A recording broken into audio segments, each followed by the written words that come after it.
at CBS12.com.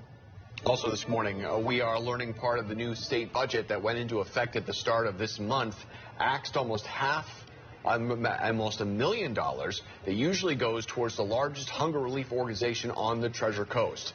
Just weeks before the budget took effect, Governor DeSantis vetoed nearly $511 million towards programs and projects statewide. Our Danny Travis joins us in studio with how this is affecting operations at the Treasure Coast Food Bank in Fort Pierce. Yes, that's right. $795,000 to be exact will no longer be allocated towards expanding the food bank's career readiness and workforce training programs. Something officials with the organization tell me they've worked really hard to expand over the years with this state funding.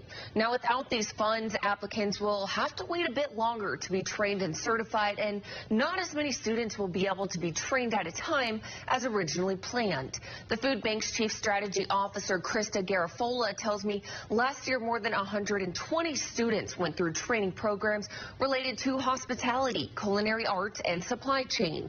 Some even working towards getting commercial driver's license. There are nearly a dozen certificates through these programs that people can pick from. However, Garafola says it won't stop their mission.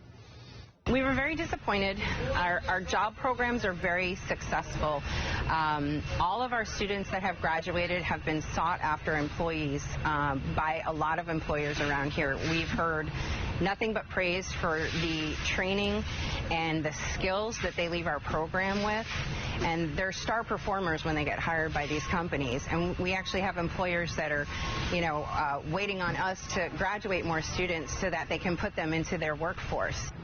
Garafola says if the food bank had received the state funding, they were planning to bring on more support staff, train more students to keep up with the backlog of people interested in doing CDL training, and bring in other resources to train people more quickly.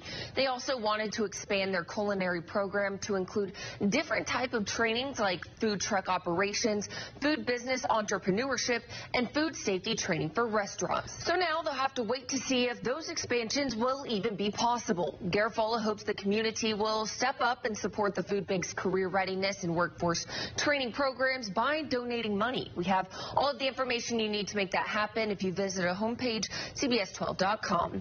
Reporting in the studio, I'm Danny Travis, CBS 12 News. CBS 12 News was at the Treasure Coast Food Bank just a couple weeks ago, shining a light on the help they need to continue feeding people who can't afford to put a hot meal on the table. Through our Feed the Need initiative, we learned $13,000 was raised to provide 105,000 meals to the community. The food bank tells CBS 12 News their mission to feed the community will not be affected by the state funding cut. Still ahead here on CBS.